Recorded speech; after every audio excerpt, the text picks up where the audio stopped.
এচাম নতুন লোকৰ সৃষ্টি হৈছে যিচাম লোকে পাহৰি গৈছে কাৰ পৰোচনাত কাৰ গুলিত আৰু কাৰ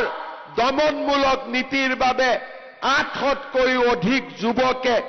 এই অসম ভূমিৰ পৰা আঁতৰি যাবলগীয়া হৈছিল অসমক ভাল পাওঁ বুলি অসম আৰু অসমীয়াৰ ভৱিষ্যত সুৰক্ষিত কৰিম বুলি এচাম দেশপ্ৰেমীকে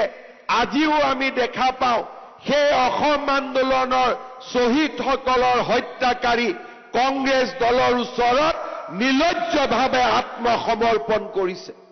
তেওঁলোকে পাহৰি গৈছে যে সেই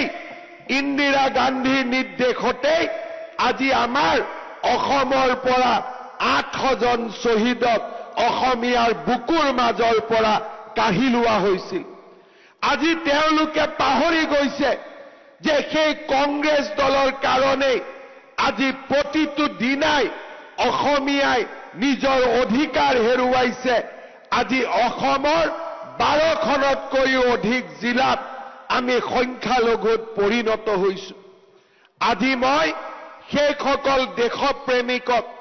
তথাকথিত দেশপ্ৰেমিকক সুধিব খোজো কি কংগ্ৰেছ দলে যোৱা স্বাধীনতাৰ পিছৰ পৰা অসমীয়া জাতিক দুৰ্বল কৰিলে লোকপ্ৰিয় গোপীনাথ বৰদলৈয়ে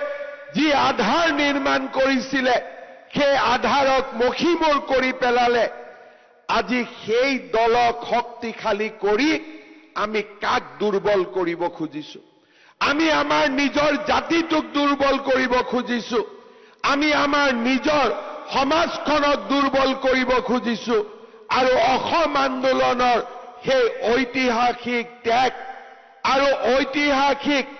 আন্দোলনটোৰ যি আত্মা আছিল সেই আত্মাটোক আজি আমি পুনৰ হত্যা কৰিব খুজিছো দেশপ্ৰেমৰ মূল্য কোনোবাই কাৰোবাৰ লগত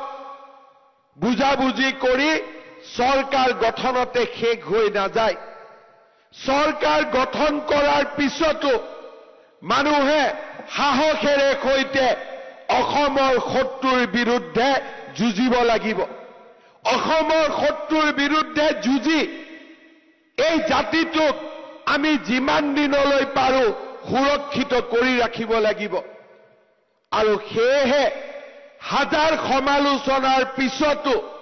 আমি সাহসেৰে গৰু খুটিয়ে হওক কচুতলিতে হওক আমি অসমীয়া জাতিৰ সুৰক্ষাৰ বাবে আমি যিমান দূৰলৈ যাব লাগে সিমান দূৰলৈ যোৱাৰ বাবে আজি আমি প্ৰচেষ্টা কৰিছো অসমৰ ভূমি অসমৰ জনজাতীয় লোকসকলৰ ভূমিকে হওক অসমৰ খিলঞ্জীয়া লোকসকলৰ ভূমিয়ে হওক আজি আমি সুৰক্ষিত কৰাৰ বাবে আজি আমি একনিষ্ঠভাৱে সংগ্ৰামত ব্ৰতী হৈছো মই বিশ্বাস কৰো